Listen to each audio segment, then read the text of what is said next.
BNP নির্যাতিত সকল নেতাকর্মীদের নিয়ে টাঙ্গুয়ার হাওরে আনন্দ ভ্রমণে এমপি কামরুজ্জামান। সুনামগঞ্জ থেকে কুলেন্দু শেখর দাসের পাঠানো তথ্য ও ভিডিওচিত্রে সম্পাদক ও প্রকাশক মোহাম্মদ জাকির হোসেন মনুর প্রতিবেদনে দেখুন বিস্তারিত। বিগত আওয়ামী লীগ সরকারের সময়ে সুনামগঞ্জ এক, জামালগঞ্জ, তাহিরপুর, মধ্যনগর ও ধর্মপাশা আসনে গায়েবী মামলার আসামি কারা নির্যাতিত নেতাকর্মীদের সম্মানে এশিয়া মহাদেশের মধ্যে বিখ্যাত পর্যটন কেন্দ্র টাঙ্গুয়ার হাওরে আনন্দ ভ্রমণ ও উল্লাসে মেতে উঠেছেন সংসদ সদস্য কামরুজ্জামান কামরুল।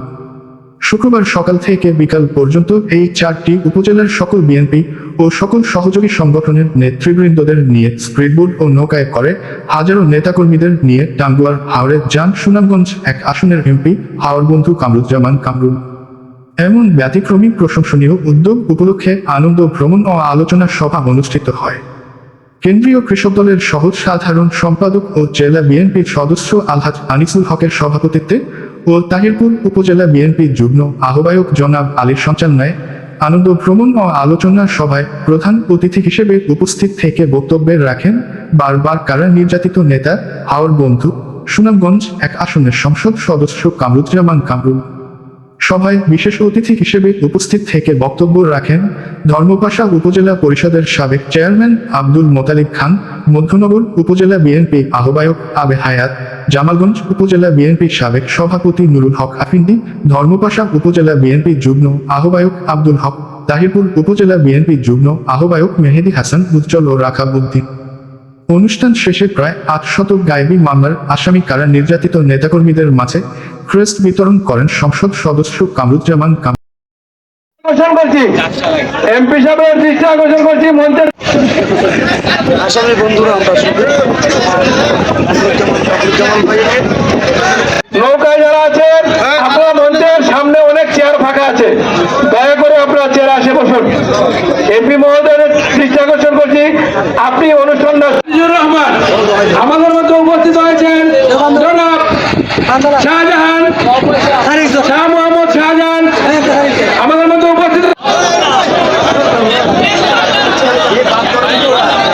দল ক্ষমতায় আসছে, দলকে পুনরায় যাতে আমরা নির্বাচিত করতে পারি সেই লক্ষ্যে নিজের আদর্শে দলের আদর্শকে মাথার উপরে রেখে আমরা যাতে সহিষ্ণুভাব নিয়ে আমরা রাজনীতি করতে পারি এবং মানুষকে রাজনীতি করার সুযোগ করে দেয়, আমি সবার প্রতি এই অত্যন্ত আহ্বান জানাবো।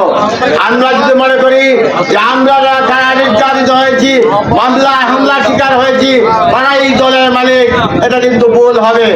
অনেকে আমরা আমাদের সাথে কষ্ট করেছে। সদস্য জনাব কামরুজ্জামান কামরুল মহোদয় আজকের যে উদ্যোগটুকু নিয়েছেন, যারা কারা নির্যাতিত হয়েছে, যারা হামলা মামলার শিকার হয়েছে, এই স্বৈরাচার ফ্যাসিবাদ সরকারের বিরুদ্ধে যারা রুখে দাঁড়িয়েছে তাদেরকে যে আজকে অনেক সম্মান করেছেন এই মাটিয়ান হাওর এবং টাঙ্গুয়ার যারা নির্যাতিত হয়েছে আজকে তাদেরকে এই টাঙ্গুয়ার হাওর এবং মাঝিয়ান হাওরের জিরো পয়েন্টে উনি আমাদেরকে সমবেত করেছেন। আমি সবাইকে সবার পক্ষ থেকে কামরুজ্জামান কামরুল সাহেবকে অন্তরে অন্তর থেকে ধন্যবাদ এবং সংগ্রামে অভিনন্দন জানাচ্ছি। আমি আশা রাখবো আজকে বক্তব্য দীর্ঘায়িত করবো না।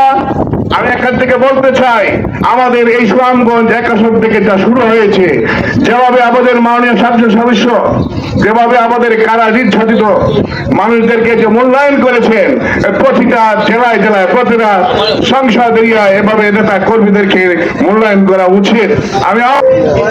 আমরা এই দেশের জনগণ সবাই মিলে বাংলাদেশ জাতীয়তাবাদী দলকে ক্ষমতায় দিয়েছে। আমাদের নেতা জননেতা তারেক রহমান প্রধানমন্ত্রী হয়েছেন। এই চলাটা এই পর্যায়ে আসা অনেক কঠিন ছিল। এই আমাদের সারা দেশের বিএনপির এবং তার অঙ্গ সংগঠনের নেতৃবৃন্দদের এই জেল জুলুম মামলা হামলার বিনিময়ে খুন রাহাজানি এইগুলি সহ্য করে আমাদের আজকে এই পর্যন্ত আসতে হয়েছে। আমি সবাইকে অনুরোধ করব, আমাদেরকে আজকে মাননীয় সংসদ সদস্য সাহেব যেভাবে সম্মানিত করেছেন এবং আমাদেরকে যাতে আমাদের সকল ক্ষেত্রে সেই ভূমিকা রাখেন আমাদের প্রিয় নেতা মাননীয় প্রধানমন্ত্রী জনাব তারেক রহমানের দৃষ্টিগোচর করে আমাদের এই অঞ্চলকে অর্থনৈতিকভাবে সমৃদ্ধ করার জন্য এই অঞ্চলের মানুষকে, খেটে খাওয়া মানুষকে যেভাবে আমাদের প্রিয় নেতা জনাব বিএনপির চেয়ারম্যান মাননীয় প্রধানমন্ত্রী জনাব তারেক রহমান হাওর পাড়ের অঞ্চলকে যেভাবে 3 মাস পর্যন্ত বিভিন্নভাবে সাহায্যের হাত বাড়িয়েছেন, বিশেষ করে বৈশাখ, জ্যৈষ্ঠ, আষাঢ়, শ্রাবণ পর্যন্ত মানুষকে অর্থনৈতিকভাবে সাহায্য করার জন্য, মানুষকে কৃষি কার্ড, ফ্যামিলি কার্ড সহ অর্থনৈতিক সাহায্যের যে হাত বাড়িয়েছেন সেটুকু যাতে আপনারা আপনাদের মাধ্যমে আমাদের এই কারা নির্যাতিত নেতৃবৃন্দরা যাতে সেগুলো অটো থেকে পড়ে। এই হচ্ছে আমাদের সার্বিক অবস্থা। মধ্যনগরে আসা যায় ইয়ার থেকে, কলমান্দা থেকে আসা যায়, অন্য অন্য জায়গা থেকে আসা যায়, কিন্তু সুনামগঞ্জ আসনের কোনো রাস্তা নেই। আমাদের জামালগঞ্জের ওই পারে রাস্তা দিয়ে যেতে হয় 3 ঘন্টা লাগে জামালগঞ্জ সদর যেতে। 7টা দিয়ে আসতে হয়, 7টা দিয়ে আসা যায়। এটা বেশিরভাগই সুনামগঞ্জের রাস্তায় পড়ছে, আমাদের একটু জায়গা পড়ছে।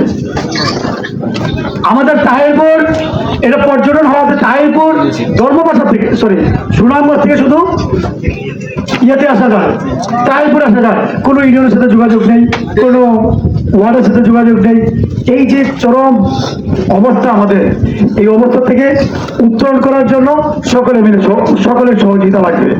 আমাদের শিক্ষা ব্যবস্থা নাই বললেই চলে, আমাদের চিকিৎসা ব্যবস্থা, আমাদের যোগাযোগ ব্যবস্থা, প্রত্যেকটা সেক্টর আমরা সবচেয়ে অবহেলিত আমার কাছে মনে হয়েছে, কারণ বাংলাদেশের প্রত্যেকটা জায়গায় আমার ঘোরাফেরা হয়েছে। এখান থেকে উত্তরণের জন্য আসুন আমরা সকল দ্বিধাদ্বন্দ্ব ভুলে গিয়ে একজন আরেকজনের বিরুদ্ধাচরণ না করে আমরা উন্নয়নের পক্ষে কথা বলি। আমাদেরকে আপনারা বলেন কোন কোন কাজ করতে হবে, কিভাবে কাজ করতে হবে। আরেকটা কথা মনে রাখতে হবে, বললেই তো সবকিছু হবে না। আমাদের 54 বছরে যেটা হয় না, 55 বছরে যেটা হয় না, এটা চাইলে আমি কি 4-5 বছরে করতে পারবো না। তারপরেও আমাদের চেষ্টা করতে হবে, আমরা যদি না বলি তাহলে আমাদের উন্নয়নটা হবে না। সেই কারণে আমাদের কান্না করতে হবে আমাদের সেন্ট্রাল গভর্নমেন্টের কাছে।